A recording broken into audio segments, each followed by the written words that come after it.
Assalamualaikum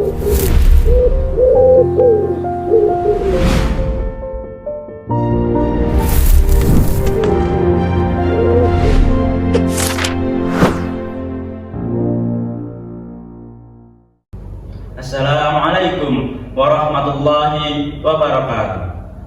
Alhamdulillahirabbil alamin, wassalatu wassalamu ala asrofil anbiya'i wal mursalin wa ala alihi washabihi ajmain. Amma ba'du.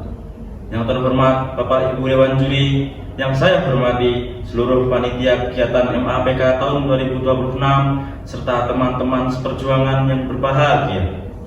Pertama dan paling utama, marilah kita senantiasa memanjatkan puja dan puji syukur kehadirat Allah Subhanahu wa taala yang telah memberikan kita nikmat iman, Islam, sehat dan sempat sehingga kita dapat bertolabul ilmi untuk meraih ridha Ilahi.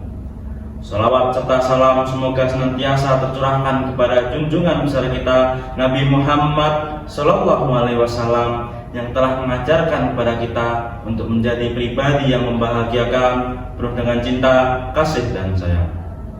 Hadirin yang dirahmati Allah Subhanahu wa taala, perkenalkan, nama saya Arya Satya Tenindra Putra dari SMP Muhammadiyah Al-Kautsar Program Khusus.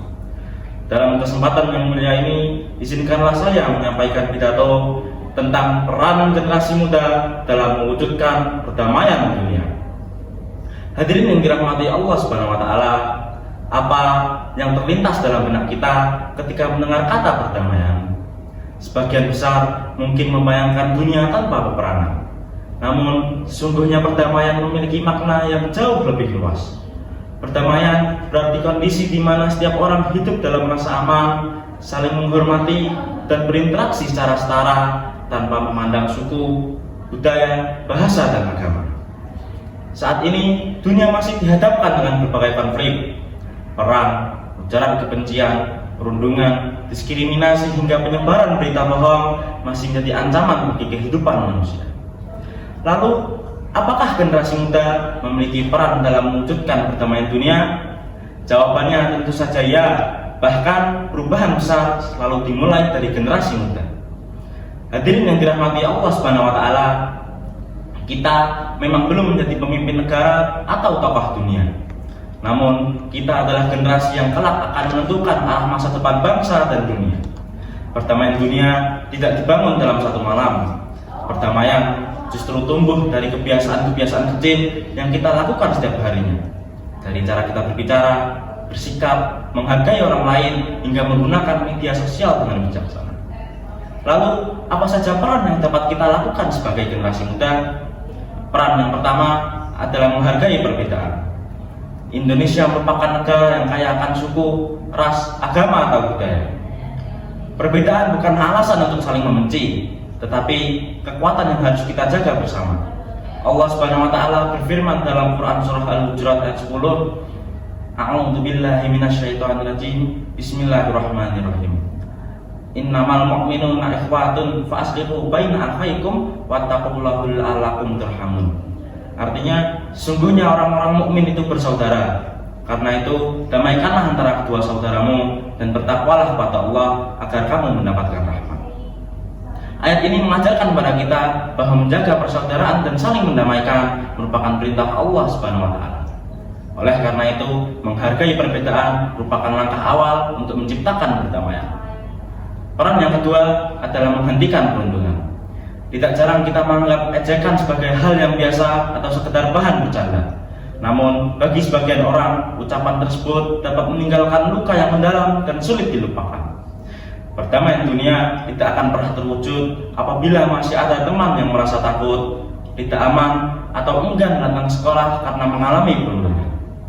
Hal ini sejalan dengan hadis Rasulullah SAW, Al-muslimu man salimal muslimuna min lisanihi wa yadihi.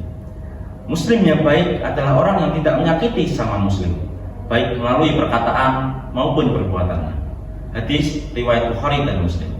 Hadis ini mengajarkan kepada kita bahwa menjaga lisan dan perbuatan merupakan langkah pertama untuk menciptakan perdamaian. Ingatlah, satu kalimat yang penuh kebaikan mampu menumbuhkan harapan. Sedangkan satu ucapan yang menyakitkan mampu meruntuhkan rasa percaya diri seseorang. Hadirin yang dirahmati Allah Subhanahu wa taala, Peran yang ketiga adalah bijak menggunakan media sosial. Di era digital ini, satu unggahan dapat menginspirasi jutaan orang. Namun, satu unggahan yang tidak bertanggung jawab juga dapat memicu kebencian dan perpecahan. Oleh karena itu, sebagai generasi muda, kita harus menjadi pengguna media sosial yang bijaksana dan bertanggung jawab. Biasakan memeriksa kebenaran informasi sebelum membagikannya, berpikir sebelum berkomentar, serta menggunakan media sosial untuk membagikan hal-hal yang bermanfaat. Hadirin yang dirahmati Allah Subhanahu wa taala, marilah kita menjadi generasi muda yang bertakwa, berakhlak mulia, toleran serta bertanggung jawab. Jadikan sekolah sebagai tempat menumbuhkan persahabatan, bukan permusuhan. Jadikan media sosial sebagai ruang inspirasi, bukan ruang kebencian. Karena generasi muda bukan hanya sebagai pewaris masa depan, tetapi juga pencipta masa depan. Ingatlah, perdamaian dunia dimulai dari diri kita sendiri, dimulai dari hari ini.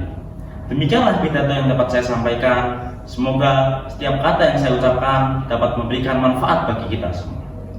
Pergi ke pasar membeli nampan, singgah sebentar membeli pepaya. Jika ada kesalahan dalam ucapan, mohon maaf yang besar-besarnya. Akhirul kalam, billahi fisabilil haq, fastabiqul khairat. Wassalamualaikum warahmatullahi wabarakatuh.